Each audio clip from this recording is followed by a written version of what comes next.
E se a nossa compreensão mais fundamental da realidade estivesse, na verdade, incompleta? E se os pilares da física, coisas como tempo e luz, não fossem bem o que a gente sempre pensou? É nessa ideia que a gente vai mergulhar fundo agora. Olha só que pergunta provocadora. É daqui que parte toda a nossa investigação.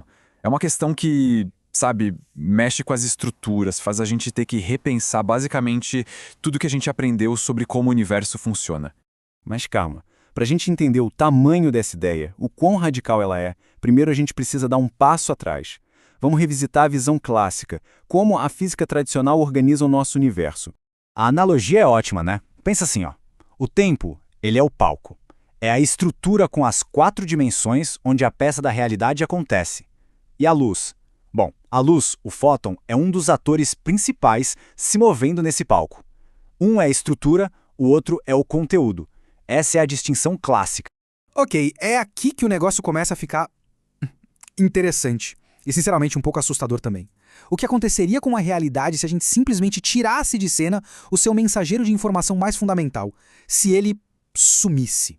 E a resposta não é, ficaria tudo escuro. Não, seria muito pior. Seria o fim de tudo. O fóton, gente, ele carrega a força eletromagnética. Sem ele, os átomos simplesmente se desfazem. A química para de existir, a biologia, a própria estrutura da matéria. Tudo. Pensa num crash total e instantâneo do sistema. É isso. Então, se a luz é tão fundamental assim, talvez a gente esteja pensando de trás para frente, né? E se a luz não for o ator, mas o próprio palco? Essa é a ideia que nos leva para uma teoria completamente nova e, olha, bem usada. Essa frase é uau! Ela vira o nosso entendimento de cabeça para baixo.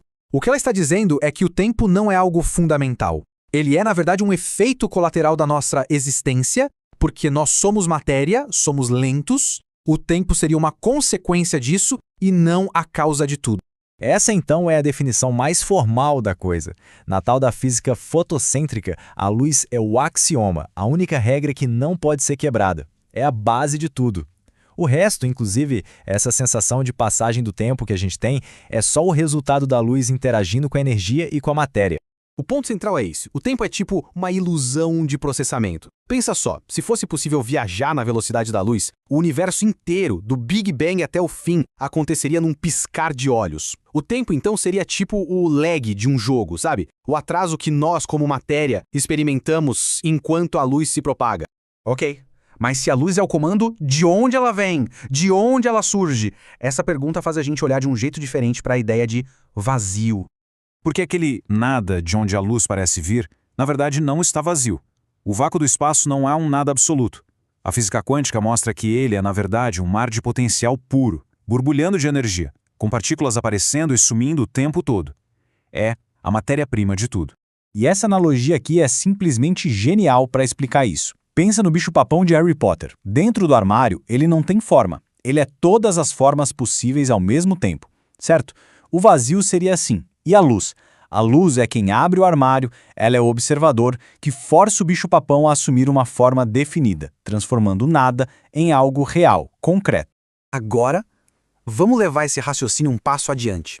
Porque se o vazio é potencial puro e a luz é o que dá forma a ele, bom, as implicações disso são gigantescas. A pergunta muda de figura. Não é mais sobre física. Vira uma questão de engenharia. Será que se a gente entender as regras do jogo, a gente conseguiria usar a luz como uma ferramenta para literalmente programar a realidade? Escrever o código dela direto no vazio? Na teoria, o processo seria bem metódico. Pensa numa impressora 3D, que constrói um objeto camada por camada. A ideia é parecida. Poderíamos usar feixes de luz, lasers com frequências super precisas, para imprimir matéria a partir do campo de energia do vácuo. Isso não é mágica, gente. É física de altíssima energia. E agora, a gente chega na parte mais radical, talvez a mais perturbadora de todo esse raciocínio. Uma ideia que, se for verdade, muda absolutamente tudo sobre a nossa existência. Se a realidade pode ser programada, construída do zero, quem garante que a nossa é a primeira, a original? E se nós estivermos vivendo dentro de uma simulação de alta fidelidade, uma reconstrução? E o mais maluco é que a nossa própria física parece dar pistas disso. O universo que a gente observa se comporta como se fosse um sistema de computador, com limites. A escala de Planck, que é a menor coisa que pode existir, seria tipo a resolução máxima, os pixels da realidade. A velocidade da luz seria o limite de processamento do sistema. E a mecânica quântica, nossa, ela parece demais um videogame que só renderiza aquilo que o jogador tá vendo, para economizar recursos. Tá, mas por quê? Por que uma civilização tão avançada faria isso? A resposta, de acordo com essa teoria, provavelmente não é por diversão, como um jogo. A motivação seria bem mais séria, mais acadêmica.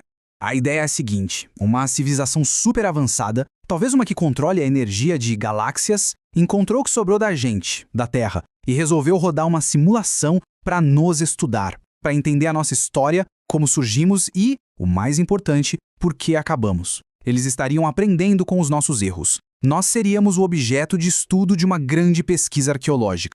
E é com essa pergunta que a gente fica. Se a luz é o código e o vazio é o HD, talvez a gente não esteja vivendo na realidade original, mas numa reconstrução meticulosa, um eco de uma civilização que já se foi. E nós? Bom, nós somos apenas os dados.